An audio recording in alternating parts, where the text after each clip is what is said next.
Arrumaram um ambiente maravilhoso aqui, um tapete lindo, né? Essa câmera não estava no combinado, Vilásio, essa você me deve, né?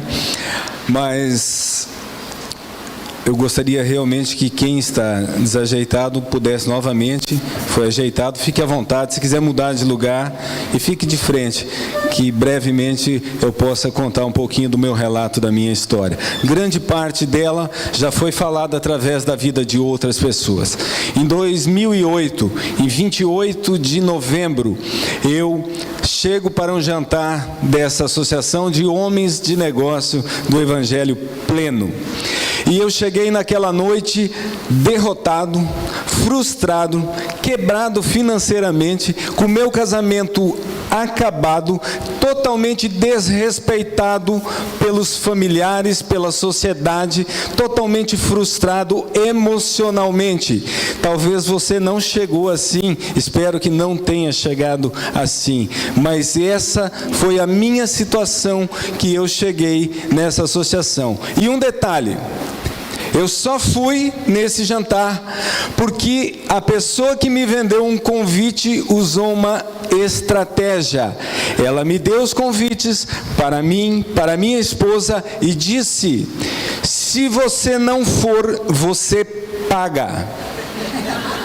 Se você for, você não paga. E eu pensei, mais um para dever é demais para mim, porque realmente minha situação era terrível em todas as áreas.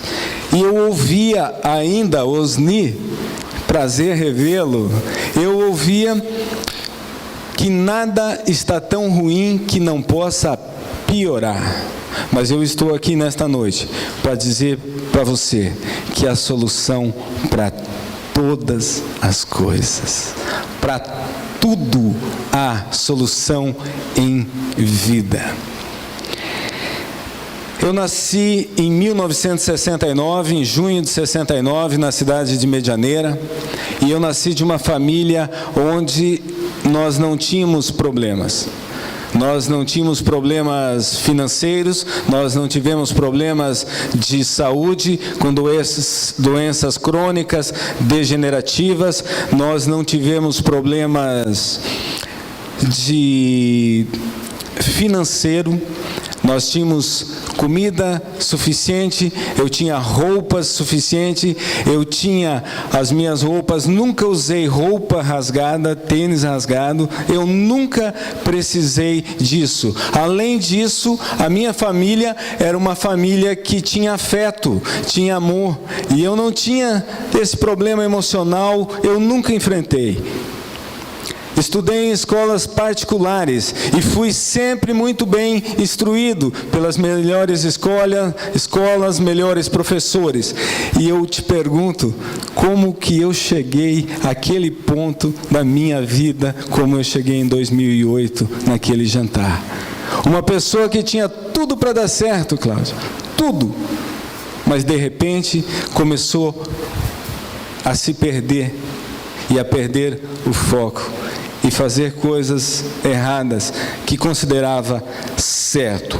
Eu aprendi por onde eu andei das leis naturais, como a lei que nós estudamos aqui, princípios, e eu entendi e aprendi a lei natural, por exemplo, a lei da gravidade, que se eu largar isso, vai cair e tem uma consequência. As leis humanas, eu aprendi que se eu desrespeitar, quebrar as leis humanas, eu pago um preço ou eu vou para a cadeia. Mas eu nunca, na escola, aonde eu andei, na minha família, ou na religião então que eu tinha, eu aprendi que existem leis, que igualmente as outras leis, querendo ou não querendo, elas vão acontecer, que são leis espirituais. E isso eu não falo que vem de igreja ou vem de religião. São leis espirituais que acontecem no decorrer, você vai entender. Alguém aqui já ouviu, você colhe aquilo que você planta? Alguém? Pois é, eu ouvia isso, mas nunca ninguém tinha dito para mim que o fruto é maior que a semente e que eu ia colher maior. E quando alguém falou isso para mim, era um pouco tarde. Eu já estava pensando o que eu faria, porque eu tinha ouvido também que quem planta vento, colhe tempestade. E eu me perguntava, quem está plantando tempestade vai colher o quê? Porque a minha vida já era uma tempestade. Eu já estava plantando as tempestades. Em 2008, nesse jantar, houve um homem que contou a história de vida dele, e ele falou basicamente 3 coisas. Como que ele ia do sucesso ao zero rapidamente. Um industrial, ele conseguia comprar indústrias, fazia negócios, comprava avião, andava com o seu próprio avião, comprava mansões, e de repente ele estava morando de favor num lugar escondido, porque tinha gente querendo matar ele por suas dívidas. E aquilo me chamou a atenção. Segundo, ele falou que havia um livro, que há um livro, que nesse livro estão contidas leis, regras, que se nós cumprirmos ou não cumprirmos, elas vão acontecer. E terceiro, que havia alguém, esse alguém que o Albari falou, que vem para mudar a nossa história, e ele faz uma oração e um convite. Quem quer aceitar Jesus Cristo para dirigir a sua vida? Naquele momento, eu confesso a vocês que eu não tinha outra opção. Naquele momento, a minha situação não permitia eu ver, e eu fiz a oração então que ele convidou. E o que mudou na minha vida? Aparentemente, nada. Eu continuei trabalhando, mas dias após essa oração chamada despretensiosa, algumas pessoas, aqui hoje nós não fizemos troca de cartões, mas nós fizemos troca de cartões de cartões comerciais, e apareceu no meu escritório anexo à minha casa algumas pessoas que vieram até mim, e eu falei, bom, naquele dia não me venderam nada, mas ninguém dá nada de graça para ninguém, então depois, hoje eles vieram aqui para me vender, para me oferecer alguma coisa. Se você não pensa assim, bom para você. Eu estava numa situação totalmente desconfiado, e aí eles não ofereciam nada, eles não pediam nada. E no final, eles falaram que eles foram para me ver, para saber se eu estava bem, e eles queriam saber se eu precisava de oração. Eu, naquela situação, disse, eu não preciso, mas a minha esposa precisa de oração. Rapaz, eu acho que aqui em Foz as esposas de vocês não têm olhar fulminante, lá em Cascavel tem. Eu não derreti ali na hora porque não era para derreter. E a minha esposa... E eu falei, não, ela precisa, ela tem insônia, não dorme, não me deixa dormir. Então ela precisa de oração sim. Eu naquele estado, o orgulho e a soberba não me permitiam. Mas eles falaram, não tem problema, nós vamos orar. E ele fez 2 perguntas baseadas se ela cria em Jesus Cristo e se ela acreditava que Jesus morreu e ressuscitou a cruz para a remissão do nosso pecado e para a nossa salvação. E ela falou que sim. E ele estendeu a mão e falou, e você está curada, em nome de Jesus. Eu não sei o que você pensa, mas eu naquele dia parei, olhei e está curada. Hoje à noite nós vamos ver se ela está curada. Na manhã seguinte, quando eu acordo, eu levo um susto. Ela estava deitada. E eu tomo o banho, faço a barba, e quando eu saio do banho, ela está deitada. E eu chego nela e ela continua dormindo. E eu pensei, agora, Evilásio, eu ligo para aquele abençoado para orar para acordar, porque ele orou para dormir, agora eu vou ter que ligar para ele orar para acordar. Mas não, ela acordou. E eu quero dizer para vocês que até hoje ela tem uma noite de sono perfeita.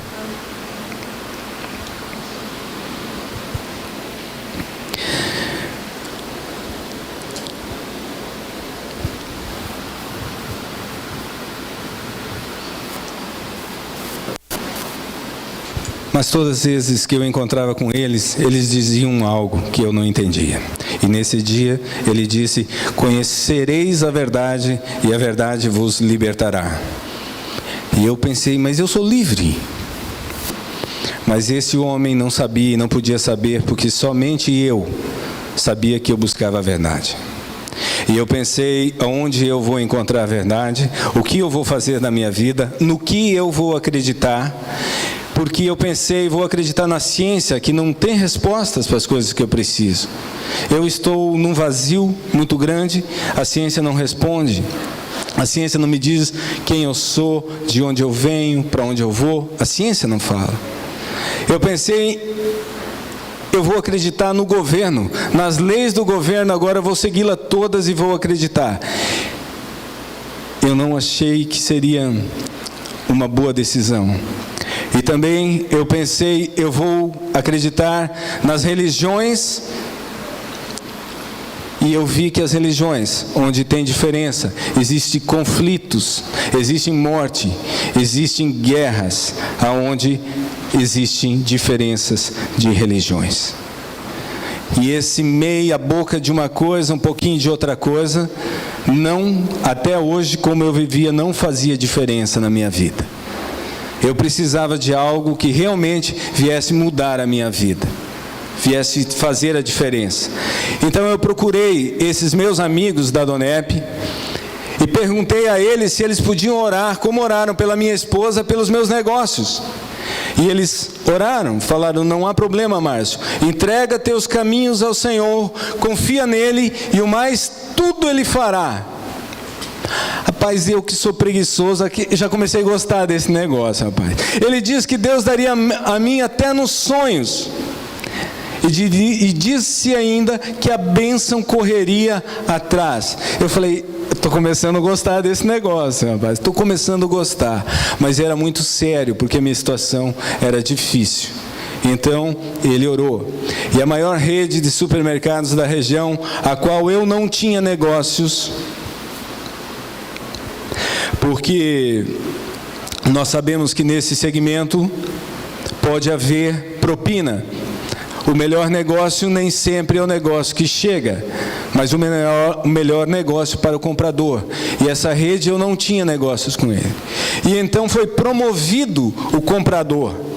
E veio um novo comprador, que começou a negociar volumes comigo. Grandes volumes. E de repente ele começou a endurecer e novamente foi substituído. Veio o outro, que começou a negociar maiores volumes. O meu produto começou a ser aceito, a área que eu trabalho em representações comerciais, trabalho com arroz, começou a ser aceito, começou a não ter rejeição, começou a crescer a venda no mercado, inexplicavelmente até então, era a 4ª marca e já estava como primeira marca no mercado. Problemas que aconteciam com frequência com caminhões. Eu lembro que uma vez os caminhões, 2 caminhões parados, e então ele falou para mim, a tarde inteira de estresse, o motorista não queria fazer, a empresa, esse cliente não queria ceder, a fornecedora, a empresa que eu trabalho também não, e então ele falou: às 10 horas da noite, nós vamos orar junto e você vai ler em Efésios, e aí no outro dia nós vamos ver o que acontece. Às 9 horas da manhã eu já estava ansioso, ninguém me ligava, ninguém xingava, ninguém brigava, e eu liguei para o motorista, e ele disse: nós decidimos ontem à noite, eu já estou fazendo entrega em Foz do Iguaçu, e o outro está fazendo entrega em Toledo e Cascavel, porque nós decidimos. E eu comecei a ver que há algo muito diferente, algo muito além do que eu podia imaginar estava acontecendo na minha vida. E aí a gente vai aprendendo, todas as coisas cooperam para o bem daqueles que amam a Deus. E o Cláudio falou aqui, em 2009, nesse ano eu começo, isso foi em 2008, 2009, eu começo a ter relacionamento. Eu começo a ver esses meus amigos, o relacionamento que eles tinham. Como é que eles tinham? E eu começo então a buscar. E então eu falo: Senhor, levanta um empresário poderoso na minha vida, que venha pagar todas as minhas contas e venha investir em mim. E eu faço uma viagem para o Rio de Janeiro, e eu falei: Senhor, todas as pessoas que me pediram ajuda foram as pessoas que mais tarde me deixaram na mão.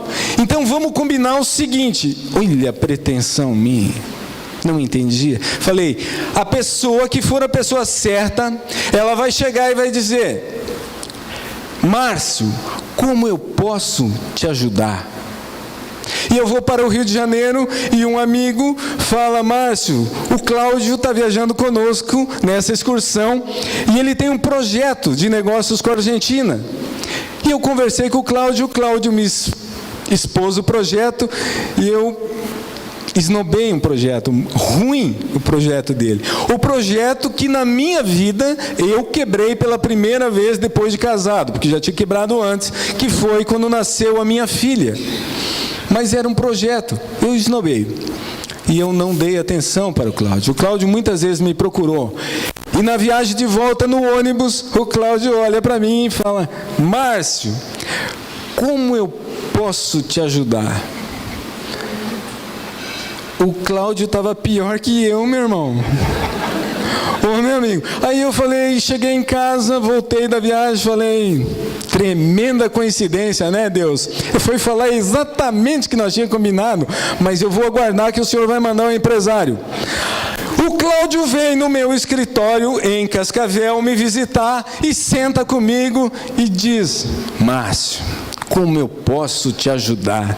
Eu falei: Deus, o Senhor está de brincadeira comigo. O cara está pior do que eu, e pior, ele não pode me ajudar, que ele não sabe nada comercial, ele é um cara administrativo. E eu argumentei com Deus, e dali uns dias nós estávamos numa sociedade que foi um sucesso durante 3 anos, porque assim Deus permitiu que acontecesse. E esse homem que todos duvidaram se tornou um grande vendedor. Então, quando Deus escolhe, eu comecei a ver que não adiantava relutar. Não adiantava relutar. Mas o que eu queria daqueles homens era algo, era a paz e a serenidade deles. Mais que as finanças deles, eu já não olhava para as finanças, eu olhava para a paz daqueles homens, olhava para aqueles homens que vinham na minha casa. Eu não sabia, não conhecia a história de vida deles, mas eu queria a paz que eles tinham, a serenidade que eles transmitiam. Quando eles te abraçavam, chegavam e te abraçavam sem reserva. Eu sabia que eles não tinham nada para me vender, para me oferecer, ou eu oferecer para eles, mas eles abraçavam com amor, assim como o Albari recebeu esse abraço. E eu queria. E o que começou a acontecer na minha vida com tudo isso foi que essa paz eu comecei a ter. E é algo interessante, porque eu que tive muitos erros no meu passado, sei o que era não dormir, sei o que era acordar, e aquela acusação o tempo todo andava atrás de mim. O tempo todo algo apontava para mim e dizia: você errou. Você, vai de novo, vai, que você vai ver onde vai dar. O tempo todo isso acontecia na minha vida, e de repente eu tinha paz. Eu não sentia mais isso. E aí eles falaram para mim que nenhuma condenação havia para quem estava com Jesus. Disseram que não havia, e disseram que Deus jogava o nosso passado e os nossos pecados no mar do esquecimento. Eu pude provar realmente que Deus jogava, porque até então eu sei o que era ser condenado pelo meu próprio passado, pelas minhas dores, a acusação dos meus erros, das mentiras que eu lancei, e então eu não passava mais por isso. Certo dia, na porta de casa,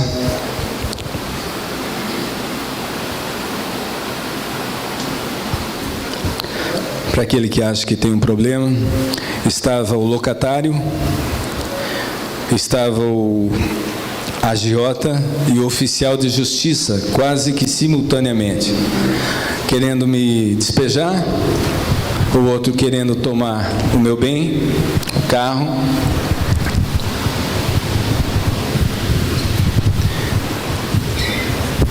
E o outro querendo me cobrar. E o agiota vinha acompanhado de um capanga, o qual eu já conhecia da cidade de Corbélia, e eu sabia o tipo de trabalho que ele fazia. E naquele momento eu falei: a casa não é minha, se ele me despejar não há problema, o carro não é meu, não paguei, se me tomar. Mas eu começava a provar dessa paz e eu sabia que eu precisava tomar uma decisão. Novamente eu pedi a esses amigos o que eu poderia fazer. Então eles falaram: Márcio, você tem muita dívida para receber. Quem me perguntasse isso, eu rasgava o véu. Eu falava mal de todo mundo que me eu comecei a dizer que as pessoas me deviam muito. Uns me deviam 15, 18, 20. Tinha ações que eu poderia, advogado dizendo que eu poderia entrar com 1 milhão. E ele falou: perdoa todas essas dívidas. E eu naquele instante falei: esse povo enlouqueceu. Se eu não receber isso, eu estou morto. Eu estou acabado. E ele falou: perdoa. A oração do Pai Nosso diz que é: perdoai as nossas dívidas, assim como nós perdoamos a quem nos é devedor. Perdoai as nossas ofensas, assim como nós perdoamos a quem nos tem ofendido. Eu confesso que não foi na primeira nem na segunda vez que eu peguei aqueles documentos, mas eu não rasgava. E então um dia eu tomei a decisão de pegar os cheques, rasgar a assinatura do emitente e orar pela vida do emitente e jogar fora e perdoar. As promissórias, tudo, os papéis, as ações, o que eu podia entrar, todos eu rasguei. E algumas pessoas, inclusive uma pessoa que eu não tinha vontade de mandar matá-la, eu tinha o desejo de fazer com as próprias mãos, de sentir. Eu fui até ela e pedi perdão por ter atrapalhado a vida dela.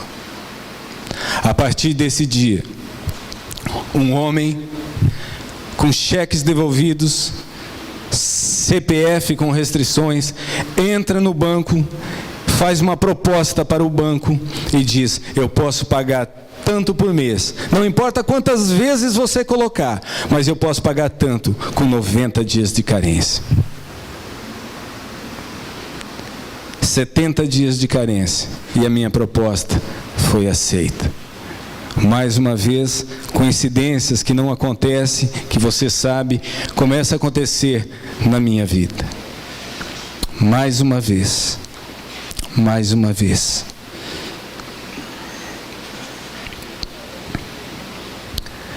Hoje, nós moramos numa casa própria, nós temos nossa própria casa. Esse agiota, ele pegou um carro nosso pelo valor de mercado, não tabela FIP, valor de mercado. E ainda nos deu troco do que sobrava deste carro. Ao locatário ao qual nós saímos esse ano, nós começamos a pagar em dia o aluguel. Porque o que ficou para trás eu fui pagando em parcelados e no segundo mês eu já liquidei os 2 meses de atraso com ele. E eu começava a sentir que é algo sobrenatural, que a vida inteira, a minha vida inteira, trabalhava ao contrário. Agora começava a trabalhar em meu favor. Tudo trabalhando em meu favor. Mas há algo muito forte ainda que eu quero falar para você. E uma dessas coisas, dessas leis, é que a morte e a vida estão no poder da língua. A bênção, a maldição estão no poder da sua língua. 15 dias antes de eu casar com a minha esposa, Dicleia, a Dicleia estava grávida e ela perde o filho. E aí eu vejo a solução. A solução em abandoná-la, em deixá-la, era o dia que eu poderia fazer aquilo que eu pensava, e ela pede para mim, a minha família, quer me levar embora. Você pode se separar de mim, mas case comigo para que eu não vá embora. O nosso casamento acontece. E a vida inteira eu fico com essa carta. Eu fico com essa palavra que ela deixou contra a vida dela. Toda vez que ela me contrariava, toda vez que ela não fazia aquilo que eu considerava certo, eu usava essa palavra: se quiser me deixe, mas eu vou fazer o que eu quero. E me tornei um homem infiel. Me tornei um homem adúltero. E achava que fazia grande coisa. Achava que podia fazer aquilo porque eu tinha direito diante de uma palavra que ela tinha dado.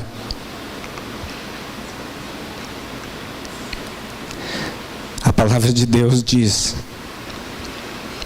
que aquele que se arrepende é perdoado, e aquele que confessa é sarado. E eu não quero nada. É a primeira vez que a minha família assiste a minha preleção. E eu quero declarar em nome de Jesus que você venha aqui na frente, que eu quero te pedir perdão. A minha vida, a Dicleia decide engravidar, então.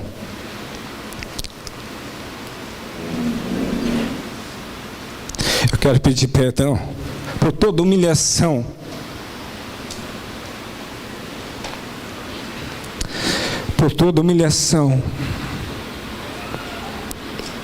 pelas minhas vaidades serem colocadas à frente da minha família. Eu quero pedir perdão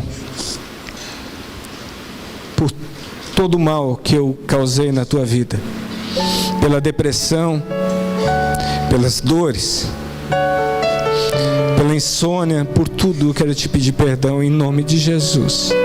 Mas eu não quero mais, jamais, e nem que você fique com esse peso na tua consciência. E as nossas almas serão saradas em nome de Jesus. Me perdoe.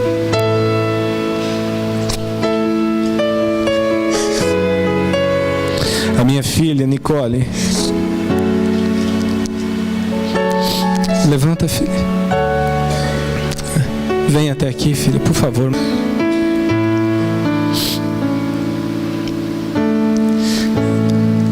Pense muito bem quando você achar que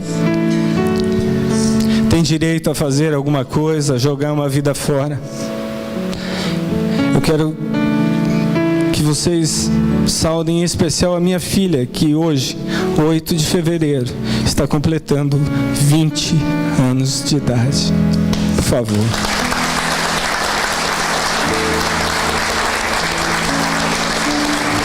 E essa menina foi responsável por frustrar os meus planos de fugir depois do casamento. Que quando ela nasceu, fiquei completamente apaixonado por ela.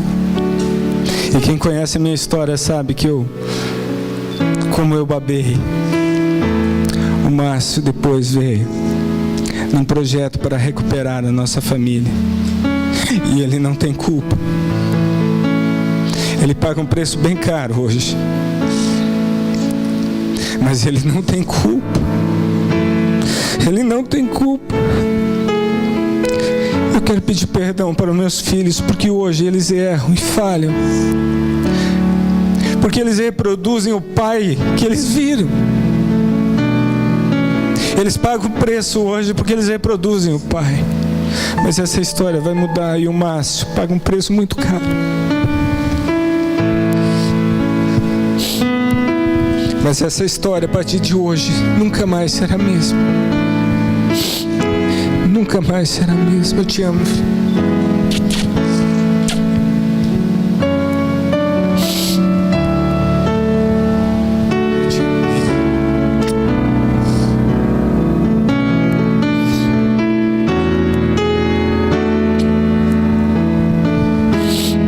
Essa é minha família.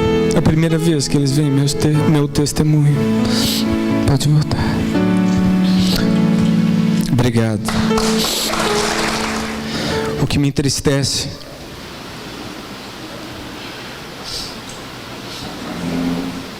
se você quiser deixar o fundo, por mim tudo bem. O que me entristece é que eu escuto de pessoas dizer que é difícil caminhar com Jesus. Difícil é você não conseguir se libertar do teu passado. Isso é difícil. Difícil é você não conseguir olhar para alguém e dizer: eu libero perdão para você. Ou você perguntar, pedir para alguém: me perdoa. Famílias arrebentadas, hospitais cheios de pessoas doentes por não liberar perdão. Isso é difícil.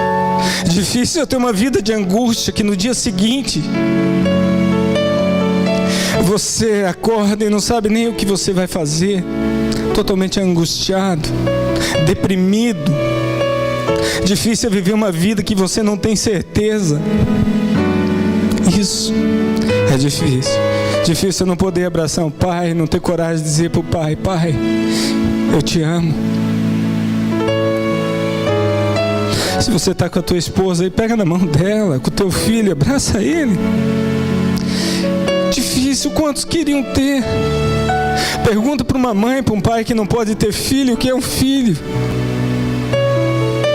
Isso é difícil. Eu estou aqui hoje porque um dia, logo depois que eles oraram pela minha mãe, pela Dicléia, pela minha esposa, eu vou visitar a minha mãe no Dia das Mães, onde ela faz um jantar. Ela fez um almoço. E quando ela senta à mesa para comer conosco, os seus braços, o seu rosto estava todo manchado, todo com feridas, e na narina esquerda já dava para ver a cartilagem, não tinha mais carne. E ela disse, Vilásio, que o dermatologista disse que era um cancerzinho. E eu não consegui almoçar, o almoço não me fez bem. E terminando, eu liguei para esse amigo que tantas vezes orou por mim. E tocou até cair o telefone e ele não atendeu e não retornou. E eu insisti. E novamente, ele não atendeu e não retornou a ligação. E mais uma vez. E veio no meu coração assim: ora pela tua mãe. E eu falei: o que orar? Eu não sei. Eu não sei como orar, eu não sei o que falar para ela. Mas era muito forte. E eu fui para o quarto, pedi para minha mãe: mãe, eu posso falar particular com a senhora? E ela falou: pode. E ela sentou na cama e eu me ajoelhei, peguei nas mãos dela, e eu lembro como se fosse agora. E eu disse: mãe, a senhora crê que Jesus Cristo é o Filho de Deus? Ela falou: eu creio. A senhora crê que Jesus Cristo morreu na cruz do Calvário e ressuscitou ao terceiro dia para a remissão dos meus pecados, dos seus pecados e para a nossa salvação? Ela falou: eu creio. Aí eu não sabia o que falar, mas eu segurei firme nas mãos dela e disse: Senhor Jesus, quando o Senhor esteve no mundo, o Senhor curou por fé ou por poder. Senhor, se for pela minha fé, a minha mãe não vai ser curada.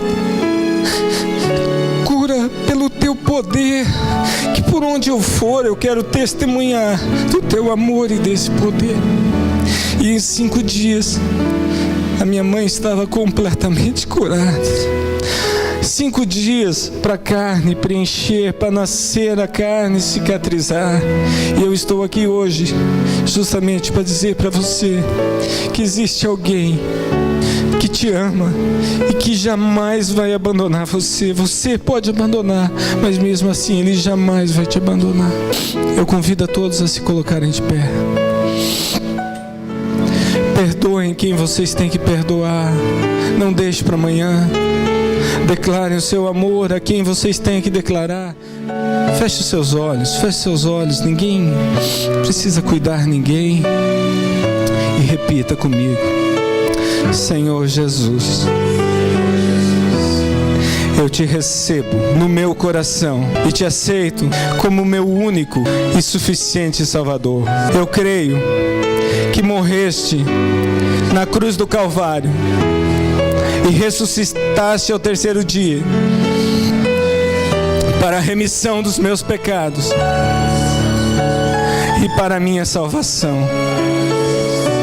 Transforma a minha vida de acordo com a tua vontade e com os teus propósitos, e escreve o meu nome no livro da vida. Amém. Quem fez essa oração pela primeira vez, o capítulo 32 de Foz do Iguaçu tem um presente para você. Gostaria que você que fez pela primeira vez viesse aqui à frente. Eu quero te dar um abraço. Eu quero entregar esse presente para você. Não tenha dúvida, se você fez, vem à frente. Se hoje você fez essa oração e você sentiu com convicção, não se envergonhe. Não se envergonhe. Não se envergonhe. Fique bem à vontade. Eu só quero dar um abraço a cada um.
Quero agradecer ao capítulo de Foz do Iguaçu, a todos vocês, e eu quero dizer que eu estou à disposição.